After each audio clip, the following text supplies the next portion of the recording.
springs of living water, oh wonderful and bountiful supply. Sweet the living water from the hills of God, it makes me glad and happy all the way. Now glory, grace, and blessing mark the path I trod. I'm shouting hallelujah every day. Drinking at the springs of living water, happy now am I, my soul is satisfied. Drinking at the springs of living water, oh wonderful and bountiful supply. Sinner, won't you come today to Calvary? A fountain there is flowing deep and wide. The Savior now invites you to the water free, where thirsting strangers can be satisfied. Drinking at the springs of living water, happy now am I, my soul is satisfied. Drinking at the springs of living water, oh wonderful and bountiful supply. All right, let's remain standing. Brother Richard Ball, would you take your way up and Brother Richard pray for us? And continue to pray for those on the prayer list. We've been mentioning a lot of names, and these are real people. Amen. They really do need our prayers. For John Baysinger, for Chris McCoy, Miss Alex here tonight, and we have another treatment on Tuesday.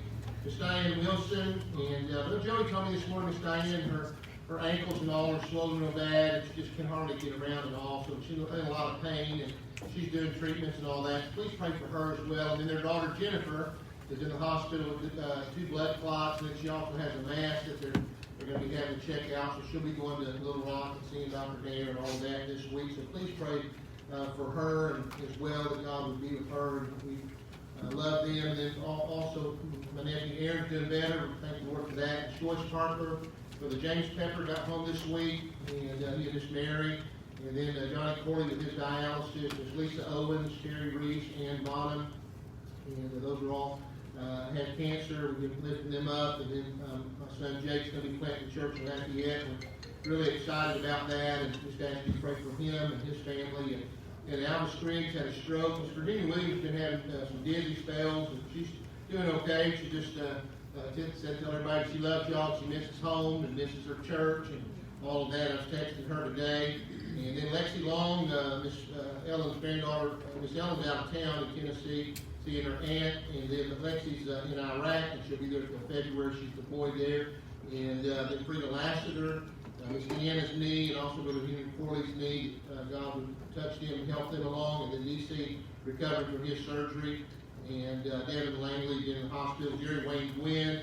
And these are just, it's a lot of different ones. I know Teresa Anderson having seizures. And Ann Shelton is a friend of Miss Jamie Chandler's, and we've been praying for her. And then Jennifer Pennington's had an infection in her jaw, and that would be Brother Lee's sister, Jennifer. And so just pray for all these different ones. Then Gracie Goss is Miss Colette Kirsch's little 12-year-old niece, and she's under hospice care now. And so please pray for her as well. Okay? All right, we're glad you're back tonight, and let's bow our heads. We'll look forward to prayer. Let Richard be coming. Open us in prayer. Dear Heavenly Father, Lord, I thank you for this day, and I thank you for this Father's Day, and just honoring all the fathers that are here and those that love you, Lord, and just for all the blessings, including it. But Lord, there's a lot of prayer requests that have been made known, and those that are on the mends, and those that are going through procedures, and those that have lost loved ones, and quite frankly, Lord, there's many of them, but you know them all, and you know how to bless every single one of them. And I pray, Lord, that you just be with them and be with America with all that is going on today, and I pray that you just be with those that need you, Lord, especially for those that are going through many trials in regards to the virus or in regards to turmoils, and pray that tonight be a blessing and the message be a blessing, and that we can apply to our lives and to our hearts for the future, and pray for the rest of the day be a blessing, and in Jesus' name I pray. Amen. All right, thank you. You may be seated, and think Peter come up, and he doesn't know he's gonna do this, or he's gonna be able to come up. And Brother Ben's dad was, our music director here at the church for many years, and about 6 years when Brother Ben was growing up. And, you know, I want our boys to know that, hey, you don't have to be ashamed of your dad. You know, if you have a good dad, and you all got the dad God, you know, gave us. But, you know, I knew Brother Ben's dad well and served the Lord here in this place for many years together. And back when Brother Ben was a boy. But I want Brother Ben's dad went home to be with the Lord. But I want Brother Ben just maybe you can just say something about his dad related to Father's Day. And I know his dad, like my dad's in heaven, you know, with the Lord. And I'll just say a word about Daniel.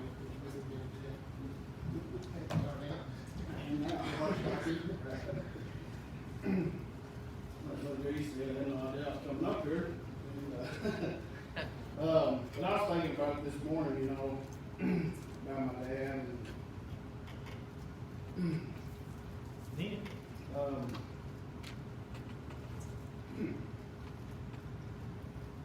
woke up this morning. I wanted to call my dad. Yeah.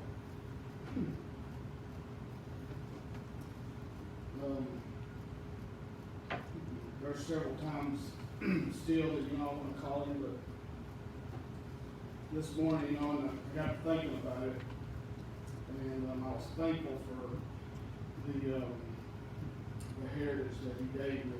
Yes. And after he died, my bookmark in my Bible, it just stays in Psalms chapter 84, and I have verse 10 marked because that was his favorite verse. It's the verse that we had put on his tombstone. And it says, "For a day in thy courts is better than 1,000.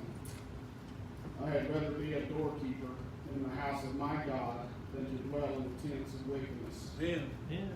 And I can remember him my whole growing up talking about that verse and, you know, what it meant to him, and that he would rather be a servant in God's house and clean the house of God and just do whatever he could than to be out in the world not serving God. And that meant something to me because he wasn't trying to be famous. He wasn't all about making a good name for himself, but he just wanted to serve the Lord. And he had us in church, you know, Sunday morning, Sunday night, Wednesday night, out on visitation.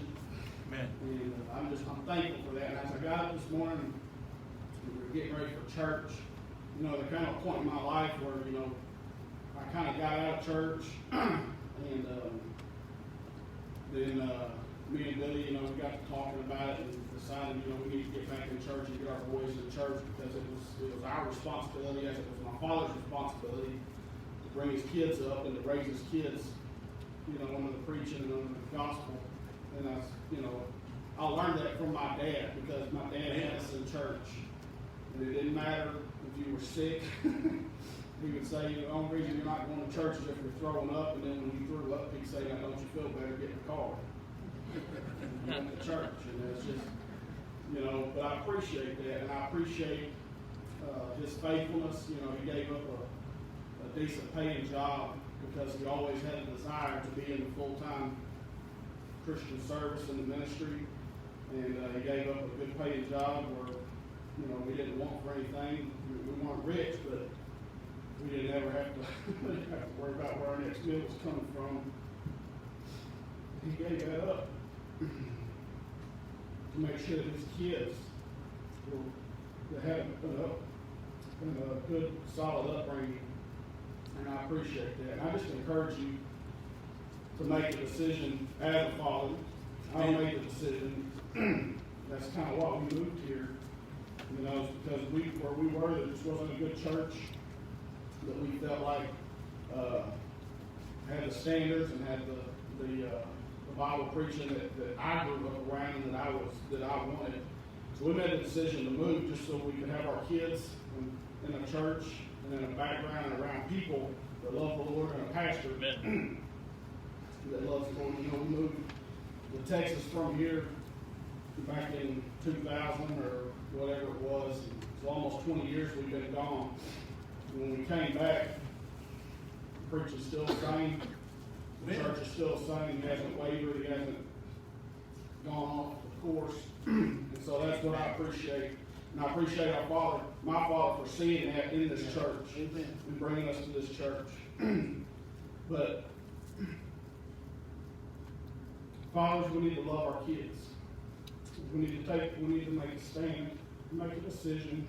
It doesn't matter what everybody else is doing, doesn't matter what the world is doing, because that's the next generation. Right. It's coming up, and our kids are looking to us. We don't realize it, but as my kids get older, I see things that how I act and how I acted in my kids, and it scares me because they are looking at us and they do see everything we do. And I can look back at my father and the way he was as a man in our church, and I can look back at that and I remember and I saw that, and it makes me want to strive for that. Amen. But I'm thankful for my dad. I'm thankful for what he stood for and how he raised me. And I love you, Dad. I love our preacher. And I'm thankful that my dad and our preacher were friends and had that friendship. Amen.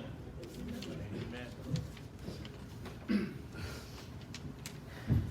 Let's stand in hymn number 308, 308. Our next, hymn number 308.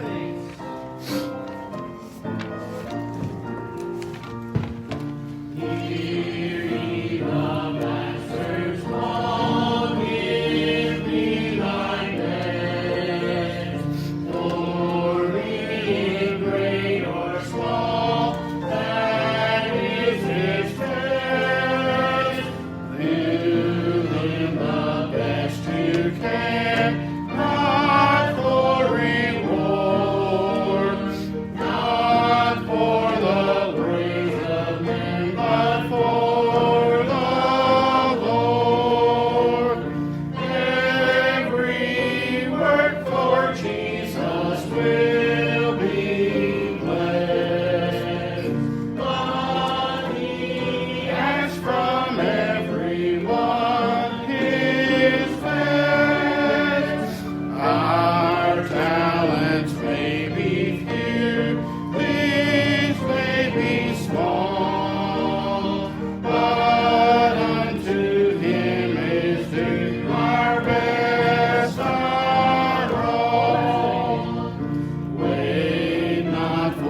to that. That would be a real blessing, and I appreciate Keith and Caitlin, and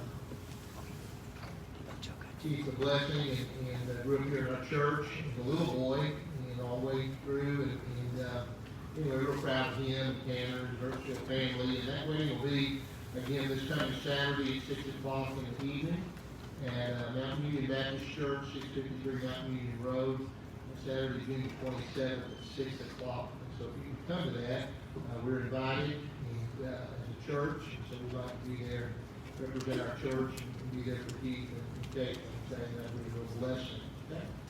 All right, yes, question? We do. We just need the music out of there. Okay, we read it. Okay. Okay, all right, we're gonna grab some music, and so that'll be a blessing. If you have your Bibles, we turn to Judges, and we'll be in the book of Judges tonight. One of these young people sing for us, and it'll be a blessing. And Judges chapter 13, so you can kind of get ready, okay? All right, we'll bring it to you here. That'll be a blessing. Yeah.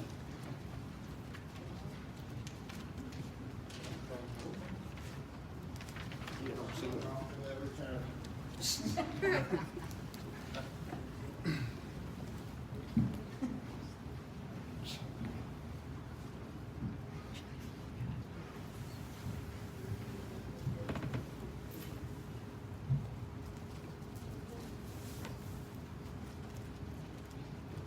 I think we're getting some music there. We're gonna make a little rabbit out of hat on the way, but anyway, it'll be a blessing. Appreciate Brother Ben's testimony about his dad, and you know, the influence of a dad is very strong in the life of children, and it can be for good or it can be for bad. And the Bible says, honor thy father and thy mother.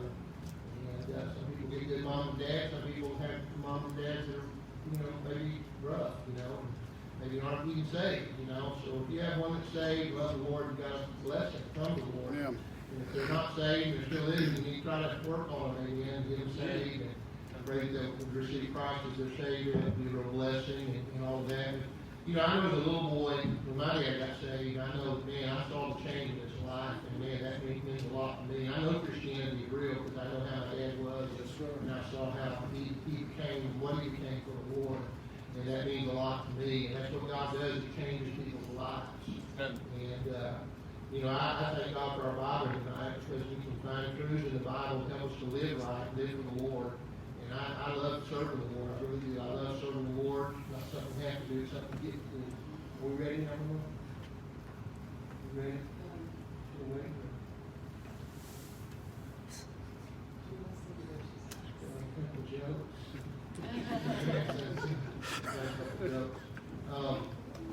Anyway,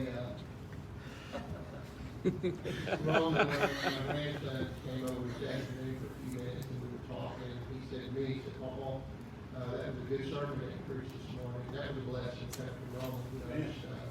But when we were talking about it, we just kind of threw that in, and so that means a lot, because our young people, boys and girls are listening, they're taking in, you know, the Bible and all that. I appreciate Roland verbalizing that to me. It meant a lot to me on Father's Day, and that he got a lesson this morning from the message and all that. So that's what it's all about. We're ready now, still waiting. Not here for the end.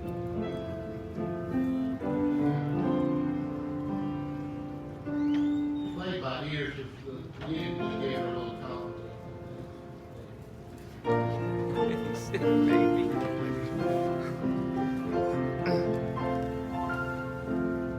I may not have riches as some others may, but I have a mother who knows how to pray, and maybe there's something I'm missing.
Amen.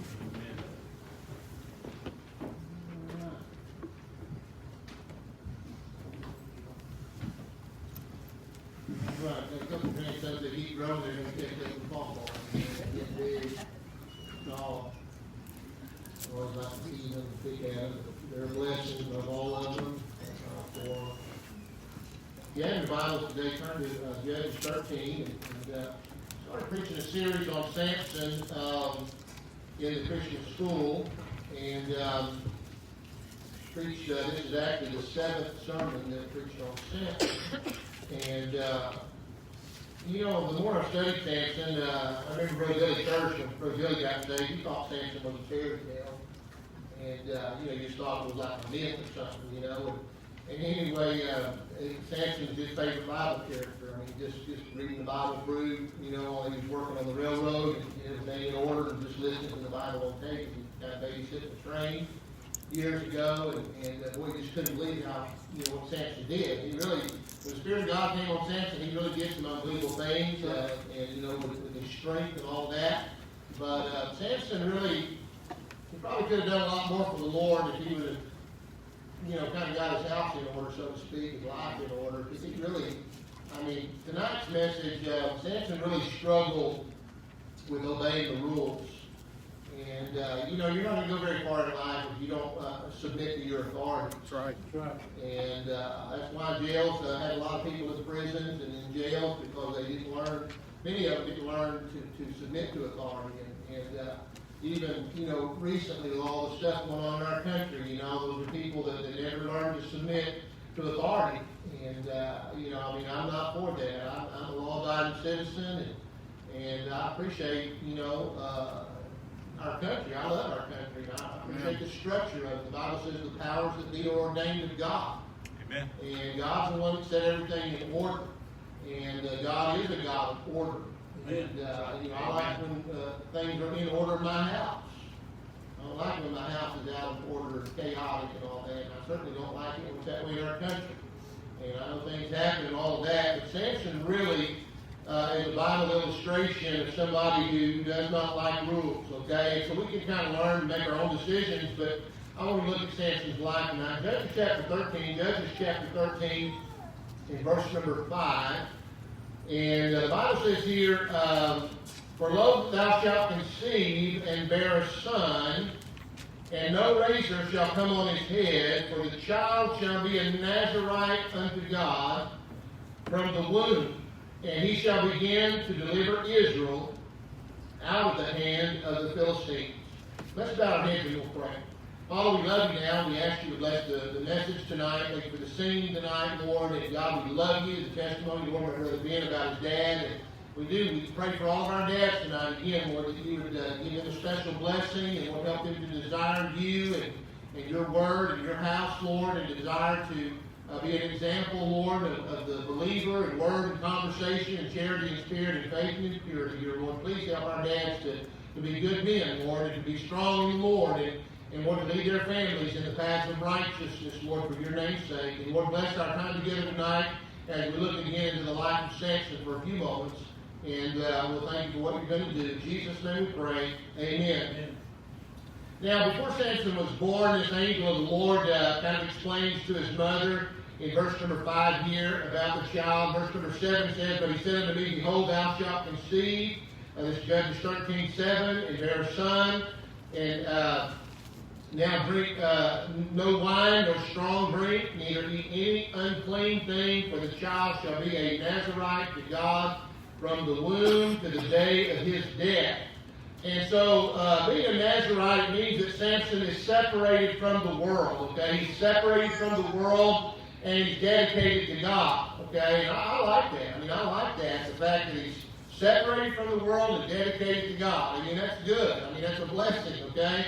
And in the Old Testament, normally, men or women could choose to take the Nazarite vow to demonstrate their desire to turn from the ways of the culture and to be dedicated to the Lord, okay? And normally the Nazarite vow was voluntary and normally, and temporary. But in Samson's case, it's commanded of God, and it was for his lifetime. I mean, from the time he's born all the way until the time he dies, okay? And Jesus was from Nazareth, but he hadn't taken the Nazarite vow, okay? And again, it appears that maybe the prophet Samuel had taken the Nazarite vow, and in 1 Samuel chapter 1, verses 1 through 28, you can kind of look at these passages yourself, and then in the New Testament, John the Baptist in Luke 1:15, and again, in taking the Nazarite vow, the Apostle Paul in Acts 28:28, and those are just some other Bible examples of those who were consecrated, dedicated to the Lord. So Samson's call to deliver the people is an extraordinary call that requires a daily reminder of obedience to God. Okay, he's going to be great and do some great things for God, but it'd be kind of like a preacher being called of God in our day. And Samson, you can't have it both ways, okay? You can't live for the world and live for God. You got to choose, okay? There's a lot of pastors and preachers that that I don't have much respect for because they live worldly, they're carnal, and there's no difference in their lives than anybody else's life. And I like old time preachers that consecrated themselves to God. And when you get around them, you can just feel and sense the presence of God. Not just preachers, but even Christians. Amen. That they just love God with all their heart. And what a blessing and example they are to all of us. Take your Bibles now and hold on to Judges there, because we're going to come back there. Turn back to Numbers chapter 6. Genesis, Exodus, Leviticus, Numbers chapter 6. And in Numbers chapter 6, we're going to look at the Nazarite vow here. It just had really 3 simple rules are given to Samson. And it's not really, real hard to understand what the rules are. And the problem is Samson doesn't like rules. Numbers chapter 6, verse number 1. The Bible says, "And the Lord spake unto Moses, saying, Speak unto the children of Israel, and say unto them, When either man or woman shall separate themselves to vow a vow of a Nazarite, to separate themselves unto the Lord." Okay, so they're not only separating themselves from the culture and all of that, but they're separating themselves unto the Lord. "He shall separate himself from wine and strong drink." Now watch this now. Watch this. It's unbelievable here. "And shall drink no vinegar of wine or vinegar of strong drink. Neither shall he drink any liquor of grapes, nor eat moist grapes or dry." I mean, now that's pretty. I mean, that's like, you stay away from grapes. Well, I don't want you to have anything to do with anything that has to do with wine or grapes. And then look at this stuff. Verse number 4 says, "All the days of his separation shall he eat nothing that is made of the vine tree, from the kernel even to the husk." Pretty strong, isn't it? I mean, he just doesn't want him doing anything. And I'll talk about the significance of that here in just a moment. In the verse number 5, "All the days of the vow of his separation there shall no razor come upon his head, until the days be fulfilled, in the which he separates himself unto the Lord. He shall be holy, and shall let the locks of the hair of his head grow." Verse 6, "All the days that he separated himself unto the Lord, he shall come at no dead body." So it's basically 3 things here, okay? Don't drink wine and strong drink, okay? And again, take your Bibles and let me just show you this too. Hold on to Judges. Turn to Psalms 104. Psalms 104. Psalms 104.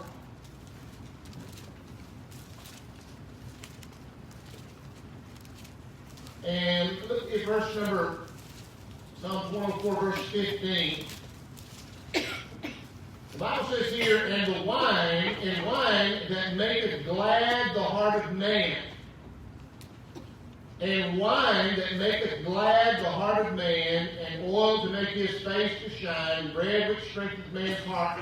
That little statement right there, "And wine that maketh glad the heart of man." Now please listen to me. The significance of this, don't eat any fruit of the vine, wine was a symbol of joy. It made the heart glad. And here it is now, God, when you took the Nazarite vow, God wanted, you to receive your joy from Him and not from something else.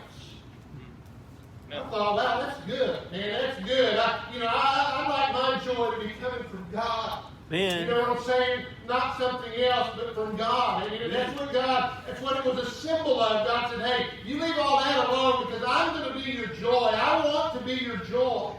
And I thought, man, that's a good thought, okay? It's a great thought. And so number one was don't drink wine and strong drink. And again, turn back to Judges there. And then the second thing was, don't cut your hair. Now, while we're here, go ahead and turn to 1 Corinthians chapter 11 in the New Testament. 1 Corinthians chapter 11 in the New Testament and verse number 14. 1 Corinthians 11 and verse 14. The Bible says this. 1 Corinthians 11:14. Does not even nature itself teach you that if a man have long hair, it is a shame unto him? So, under the Nazarite vow, it was okay to grow your hair long. But, when we come to the New Testament, we get it's a shame for a man to have long hair. And somebody says, well, how long is long? There's always people that want to, well, if long would be short would be the opposite of long. Man. I don't know how long is, but I mean, if God's saying, hey, it's a shame for me to have long hair, I don't want to have long hair. Are y'all with me on that? Yeah. I heard one old preacher talking about it, and he said that, God, you have a natural hairline, that's not nature itself teach you. You have a natural hairline, men, that goes around our ears. And I thought, well, that's good. That's not nature itself teach you. It's a shame for a man to have long hair. I mean, I don't know how long is in God's eyes, but I just want to err on the side of having a good, clean haircut. Man. A good clean haircut. You know what I'm saying? All-American man's haircut, boy's haircut. I'm not into fads and fashions and all that stuff. I'm not into all that. Just want to keep my hair looking trimmed and neat and for the Lord. Amen. For the Lord. Amen. Want to dress for the Lord. And, just look sharp for the Lord. Do the best you can with what I got. Don't cut your hair with the Nazarite vow. Don't drink wine and strong drink. Number 3 is don't touch a dead body.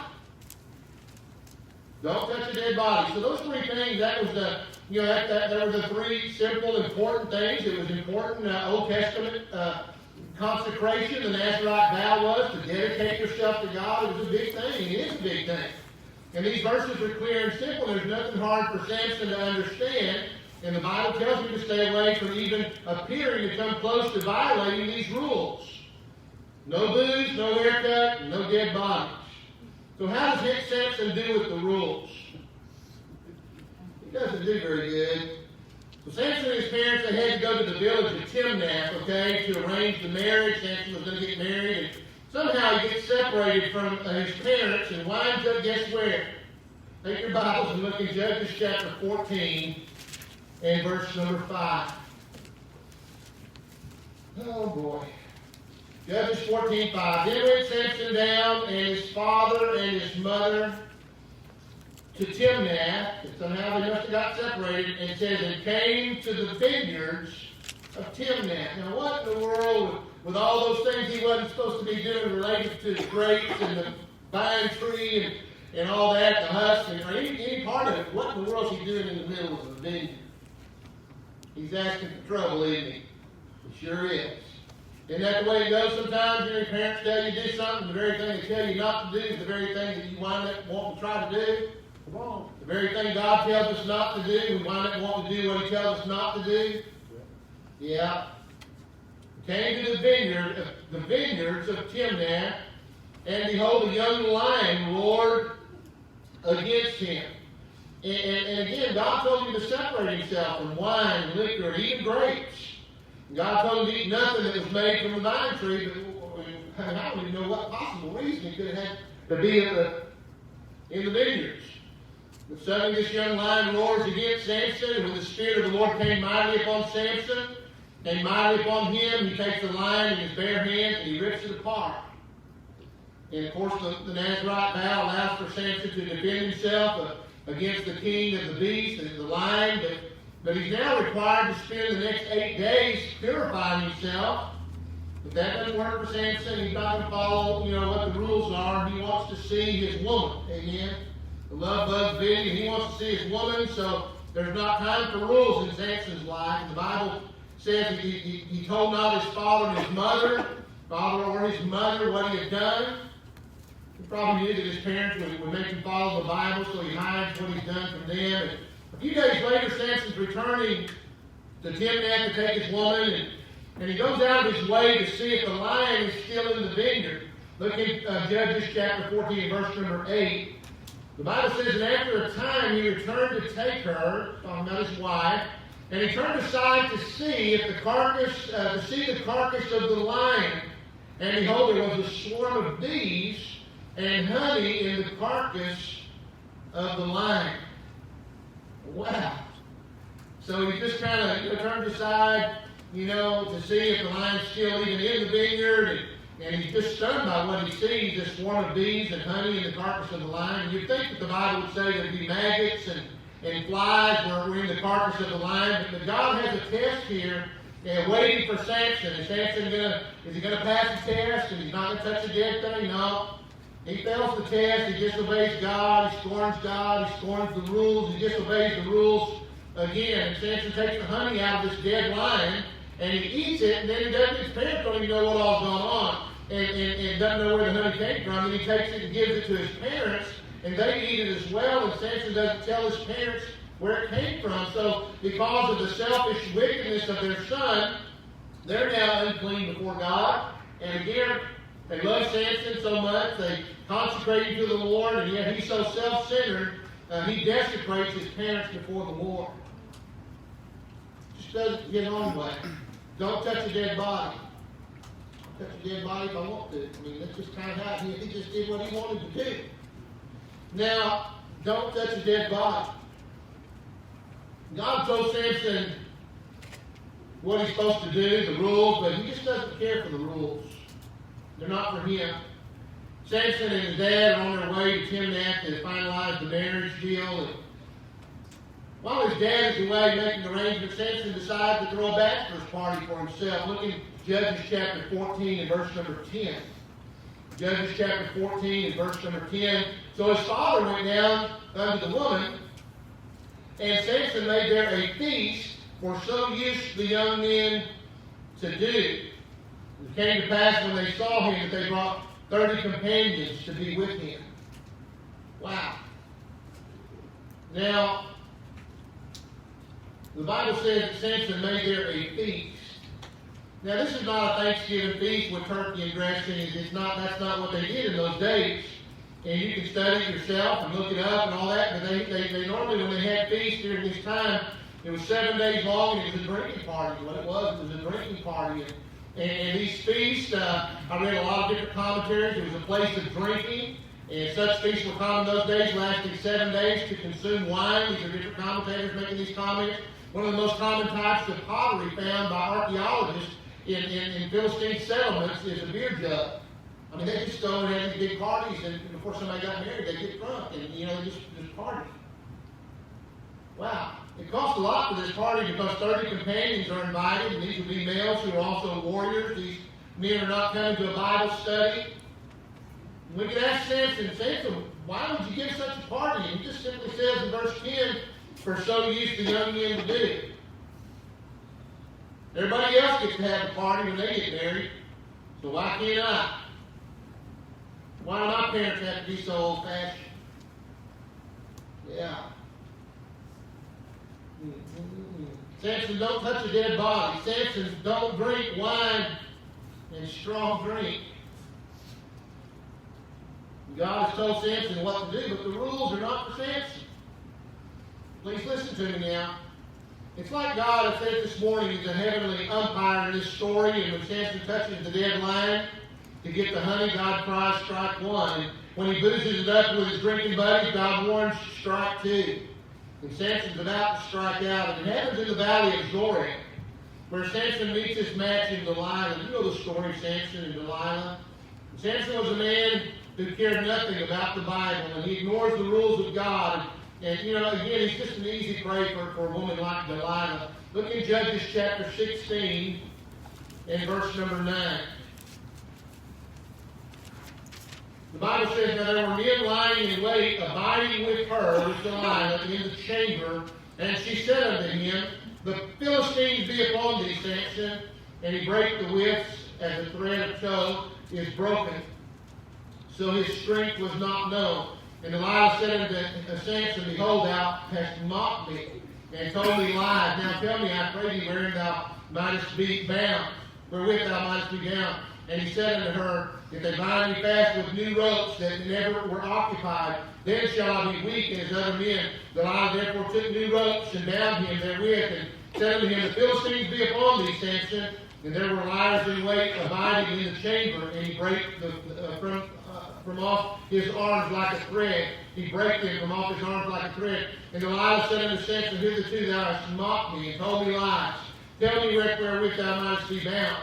And he said unto her, if thou weavest the 7 locks of my head with the web, and she fastened it with the pin, and said unto him, the Philistines be upon thee, Samson. And he awaked out of his sleep, and went away with the pin and the beam, and with the web. And she said unto him, watch this now, how canst thou say, I love thee, when thine heart is not with me?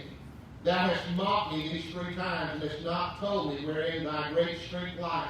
Verse 16, it came to pass, while she pressed him daily with her words, and urged him, so that his soul was vexed unto death, that he told her all his heart, and said unto her, there hath not come a razor upon mine head, for I have been a Nazarite unto God from my mother's womb. And if I be shaven, then my strength will go from me, and I shall become weak, and be like any other man. And that's exactly what happened in Samson's life. He became weak. Verse 19. And she made him sleep upon her knees, and called for a man. And she caused him to shave off the 7 locks of his head.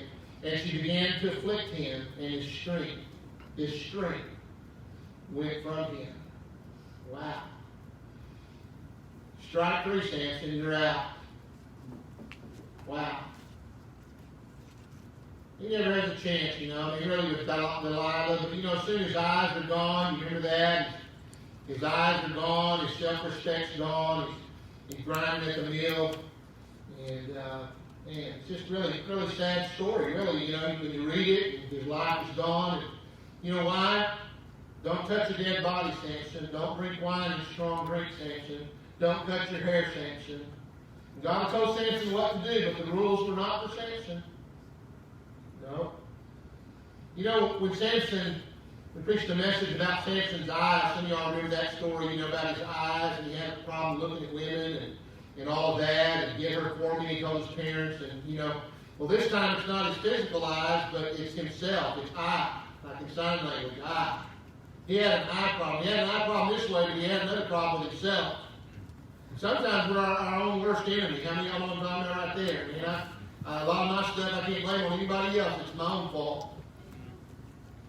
But I did it my way instead of doing it God's way. So he refuses to accept authority in his life. Young people are listening to him. He refuses to accept authority in his life. He'll not listen to his parents. He'll not listen to God. He'll not listen to the Bible. No one's going to be an authority over Samson. That was his attitude. And having eye trouble with both sets of eyes, your physical eyes and then with yourself, that makes Samson it's a very dangerous combination. And he just kind of makes himself the authority in his own life, and that's very foolish. That's a fool, what a fool does. If Samson had chosen to follow his parents, and at least he would have had received good advice from his mother. If Samson had submitted himself to God, he would have been able to lead the people of God for many, many decades, many years to come. But he probably would have been used by God to deliver them from the Philistines. But, you know, Samson's legacy, his story, it's not what it could have been, because Samson would not allow authority in his life. And I'm so thankful for my dad. Amen. And my dad, well, I'll tell you, he's his way to the highway. He instilled authority in our lives, and authority was important. I appreciate that about my dad. A lot of kids grow up with smart mouths and disrespecting authority, disrespecting their mother, and no respect for anybody. My dad didn't tolerate any of that. I appreciate that about my dad, that he had backbone to give us what we needed when we got out of line. Samson's pride teaches us many lessons about the danger of having an eye problem. Eye trouble. People with eye trouble, talking about ourselves, don't want to answer for their actions. People with eye trouble don't want to answer for their actions. People with eye trouble don't have time for the rules. People with eye trouble are constantly covering their sins. Wow. People with eye trouble don't like tests. People with eye trouble care only about themselves. People with eye trouble have to keep up with the crowd. You have your Bible there. Turn to Romans chapter 12 very quickly. Romans chapter 12.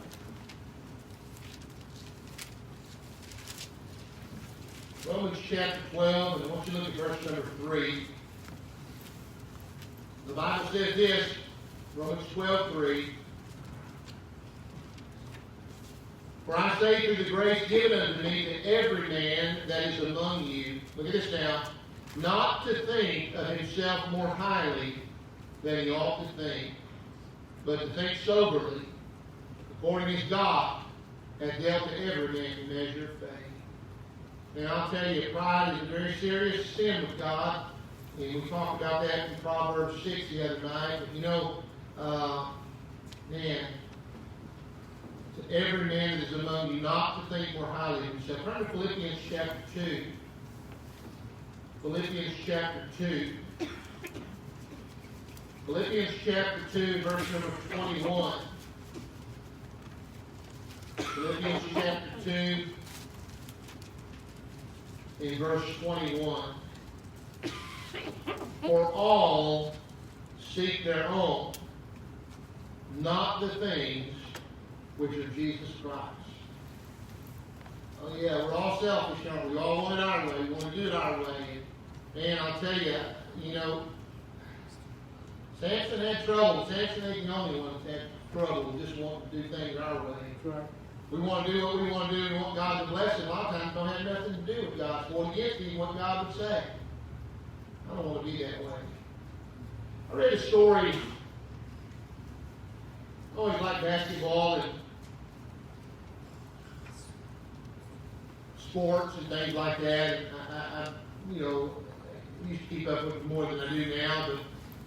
But at the 2004 Olympic Games in Greece, there's a collection of national basketball superstars, NBA players. They represented the United States in the Olympic Games. Hall of Fame coach Larry Brown was the coach that year for the Olympic team. And players like LeBron James and Tim Duncan, Dwayne Wade, Allen Iverson, Stephon Mayberry. There's some great players, great individual players on that team. And, you know, when they stepped on the floor, they were convinced that they were going to win the gold. They were going to be crowned gold medal champions. Even one of their opponents admitted, I'm playing against my idols. But something unexpected happened. A team of unknown players from the little island of Puerto Rico decimated the American superstars. It wasn't even close. The final score was 92-73. The American Olympic team lost by 19 points. And that wasn't the end of their humiliation. The Americans managed to squeeze by Australia and Greece before losing to Lithuania and then to Argentina. They barely defeated Spain to capture the bronze medal. Before 2004, the United States had only lost 2 games in the history of the Olympics. And that year, they lost 3 games in 1 year. The lesson of the 2004 Olympic basketball team has a message that's been preached by basketball coaches since the very first games of basketball were played. Here's the message. There is no I in team. Amen. Team is T-E-A-M. There's no I, the letter I. There's no I in team. They may have been a collection of great players, but unless they were willing to humble themselves for the good of the team, unless they were willing to humble themselves for the good of the team, they would lose to inferior competition. Take your Bibles and turn to 1 Corinthians chapter 10.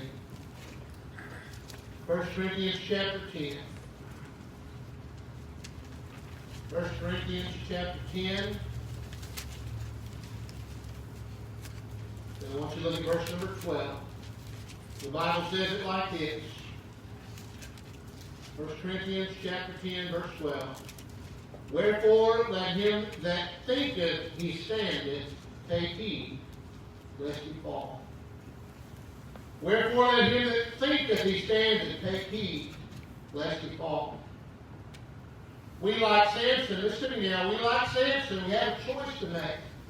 We can choose to submit ourselves to the authority of God and to God's Word and the God-ordained authorities that God's placed in our lives, and we can choose to follow our own rules.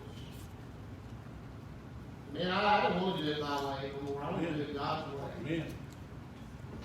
And, you know, you get to choose who our boss is, and I just want to choose wisely. I've kind of made up my mind, like Joshua said, it's for me and my house. It's for me and my house. We will serve the Lord. We're going to follow God. We're going to follow God's Word. That's what we're going to do at my house. We're going to do what God wants us to do. Amen. Amen.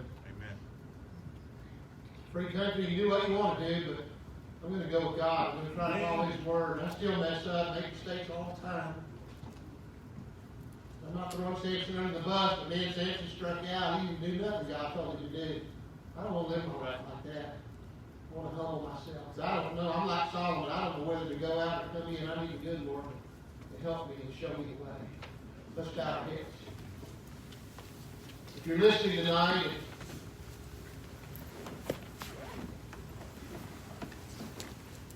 by way of Facebook Live or YouTube, and maybe even here in the services tonight, if you're here and you don't know Christ as your Savior, then we want you to be saved. And I'm telling you, listen, probably the most famous verse in all the Bible, John 3:16, says, For God so loved the world, that He gave His only begotten Son, that whosoever believeth in Him should not perish, but have everlasting life. And God loves you tonight. God wants to give you everlasting life, eternal life. The gift of God is eternal life through Jesus Christ our Lord. You know, going to church never saved anybody. Being a good person, your good deeds outweigh your bad deeds, that never took anybody to heaven. No, it's a personal relationship with Jesus. You've got to have Jesus in your heart. If you're going to go to heaven when you die, you've got to have Jesus. The gift of God is eternal life through Jesus Christ our Lord. One door to the sheepfold. Jesus said, I am the door. Amen. He's the door. He's the way. He's the truth. He's the life. No man cometh unto the Father but by me. That's what He said. He's the only way to heaven. Now, listen, if you're listening tonight and you've never truly received Christ as your Savior, it will be our prayer tonight to be the night of your salvation. For by grace are you saved through faith, and that not of yourselves. It is the gift of God, not of works, lest any man should boast. It will be our prayer tonight that you can bow your heart and head and ask God to come into your heart, forgive you of your sins, to be your Savior. He loves you now. He does. He loves you. He wants you to be saved. He's not willing that any should perish, but that all should come to repentance. Then there's another group listening tonight, and maybe you know the Lord, but you kind of have a tendency to just really want to do it your way. You know, everything's fine as long as the preacher's not getting on your sins, but when he gets on your sins, then it's like, whoa. You know, and listen, hey, why don't we all just agree tonight? I mean, let's just follow God's Word. Let's follow the Spirit of God and the Bible. Amen. Let's just get back to the basics and just being obedient, trying to live by the Bible instead of trying to do it ourselves and in our own flesh. And I can get myself in the biggest messes when I start trying to get out on my own. It's just the way it is. All of us are that way. The Bible says, all we like sheep have gone astray. And that verse has got my name on it. I've been out there and gone astray a lot of times. But I'm not looking down my nose at anyone, but I do want to live a consecrated life as best I can, a dedicated life to the Lord. I'd like to finish like that, just living for Him, loving Him, and say, well done, I've been a faithful servant. I'd love to hear the Lord say that in the process of time, the judgment seat of Christ. Father, we love you tonight, we sure do. Lord, please forgive us wherever we failed you, and Lord, we all fail you. We fail you all the time. Might be an attitude, might be sin in our heart, might be secret sins, Lord. God, we're all like Samson, Lord. You say stay out of the vineyard, stay away from the grapes, don't eat the grapes. And next thing you know, Lord, we're out in the vineyard, messing around, looking for nothing but trouble, Lord. It's just human nature. And Lord, you told Adam and Eve not to eat of that tree of the knowledge of good and evil. Lord, they wanted to do. They wanted to eat the very tree you told them not to eat of. Lord, it's just the way we are as humans. And God, we just ask you to help us tonight, Lord. Forgive us and help us. Forgive us and help us. Forgive us wherever we failed you. And help us tonight, Lord, as we move forward. We want to be clean. We want to be right in the sight of God. You said, search me, O God, and know my heart. Try me and know my thoughts, and see if there be any wicked way in me, and lead me in the way everlasting. Lord, help us tonight, man. Please help us. And thank you for what you're doing. In Jesus' name we pray.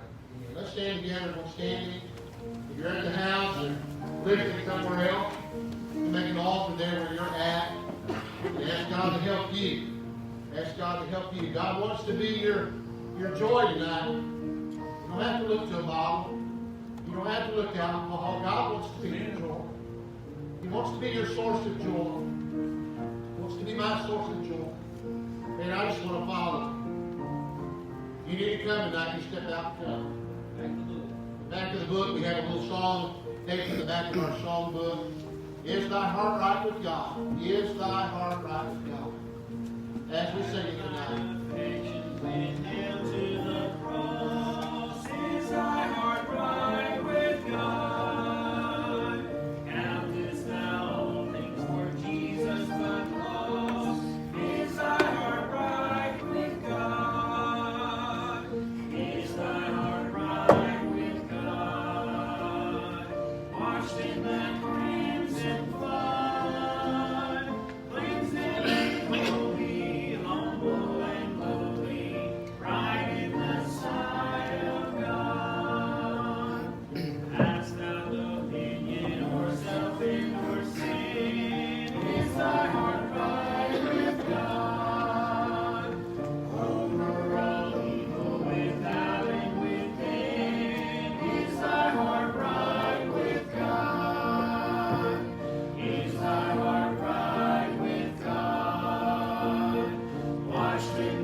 I've never tried it. I wouldn't recommend you try it either, but I heard a story that you can take a bullfrog and drop him in a pan of hot water, and he'll just jump right out of that pan of hot water. You put him in a pan of cool water, turn the stove on, and he'll just lay in there and cook. You know, there's some things, that we just, maybe we kind of jump away from like the bullfrog, but then you gotta be careful, no devil, man. He'll just kind of ease something in there, and he'll just be sitting in there and just kind of, you're cooking, you don't even realize you're cooking, you don't even realize what he's doing to you. Amen. I would encourage you to be careful and examine yourself in light of God's Word. Amen. Am I an obedient Christian? Am I following God? Am I following God's will for my life? Am I following God's Word for my life? Yeah. Don't let the devil put you on the slow boil. Amen. Low boil. One that's just as dead if he cooks you. And I just want to stay away from me. God says, stay out of that vineyard. I want to stay out of that vineyard. You don't even want to get close to that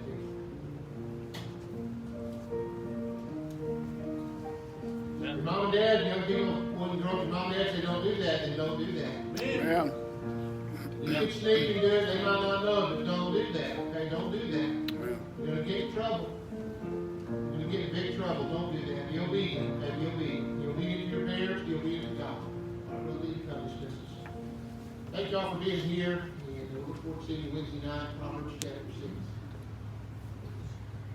6. Father, we thank you for today. We thank you for your goodness to us, Lord. And Lord, we ask that you help us this week, help us to do better for you this week than we did this past week. And Lord, we pray that you'll be with our pastor and continue to give him your power and your strength. And Lord, we pray for those who are sick, those who are hurting, Lord, that you'll help them and strengthen them and be with Miss Deanna with her knee, Brother Corley with his knee, Lord, to strengthen his body, Lord. And those who have cancer, Lord, Miss Diane, Lord, that you'll just help her, and Miss Allie, and you'll give her strength this week and her infusion, Lord. And Lord, we love you. And just help us this week to live for you. We ask this in Jesus' name. Amen.